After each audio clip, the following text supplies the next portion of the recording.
We went to your comedy, I think, after 3 years of living in Singapore, and we came with the friends, and friends just arrived to Singapore. And so they didn't understand much from your show. We understood maybe like 60-70% back then. He asked me like, what's going on? What was he saying? They didn't get the joke, they didn't get English. So I think, yeah, if you're a newcomer in Singapore, they don't get it, what's going on. You don't get the jokes and stuff, yeah. Yeah, and I don't blame them, right? Because it's not their, they don't have to. So don't go to shows like that, because not every stand-up comedy is international. You can talk. We can talk about marriage. You can talk about family. That one is very international because we all have mothers, we all have children, we all have been through love, got dumb, whatever.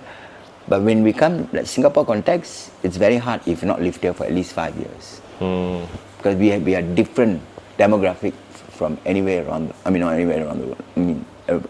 Many places, because we have multiracial. We have the Malay, Indian. Other countries don't have, and many countries only have one religion.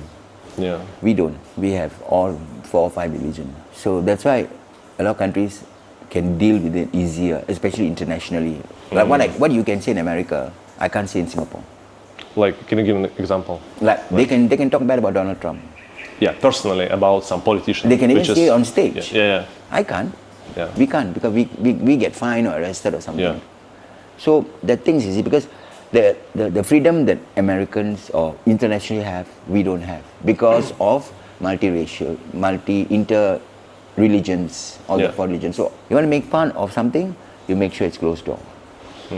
So that everyone can relate and laugh together. And once you leave the door, forgotten. It's just another thing, back to normal life. Yeah. Right? And also you joke about yourself first. Yeah. That's what people always do. Yeah, you have to. First thing you have to do is make sure you can make fun of yourself. Yeah. No ego, no inhibitions. Leave everything out of the door and go and perform for the audience. Yeah. Because a lot of comedians are not comedians anymore because they know they fail, especially the newbies. The open micers. They go one time and they off. They go back to their day job because cannot. Some of them, they think it's so easy, but it's not. No, it's not. It's not. 100% not. I would not recommend anyone to take up this job as a career because it's tough. If you are educated, I'm not educated, but if you're educated, go ahead.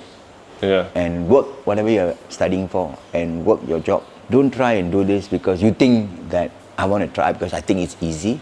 It's not. And sustaining it for so long for me, it's even harder because the competition is great out there and I don't want to be influenced by the younger comedians. So I just up my game. I do more stuff about what people want to hear, what people want to know. And because after COVID, there was so many material. A lot of jokes about mental health. People are just crazy people out there. The world is even worse. Here we're already having internally a lot of problems. A lot of killing. People are nasty. A lot of things have came out after COVID. Only now it's a bit more subdued. I think everyone's gone for help because our IMH, our mental health hospital, is full. And the long waiting list. The people who really need help are people right at the back. Those waiting lists, the front, don't need help. They are just standing there thinking, they think that they are depressed, they think that they need help. But the real help people are right at the back. So they're waiting, they're still waiting. So it's very sad. People get triggered like that. I think people need to breathe, take time, and expectations are our biggest disappointment. Don't expect. Yeah. If you get, lending money. When you lend someone money, make sure you don't give everything you have. Give what you can, and make sure don't expect it to come back. If it comes back, it's oh my God, it's great. If it doesn't come back, goodbye. Lower your expectations. Must always say goodbye. Yeah. That's why I don't lend money anymore. Yeah. I stopped because it never came back. People assume that you are rich, you have all the money. Yeah, they assume. Yeah. People just assume, but people don't know that we have our own bills, our own shit. Whatever we have to do, right?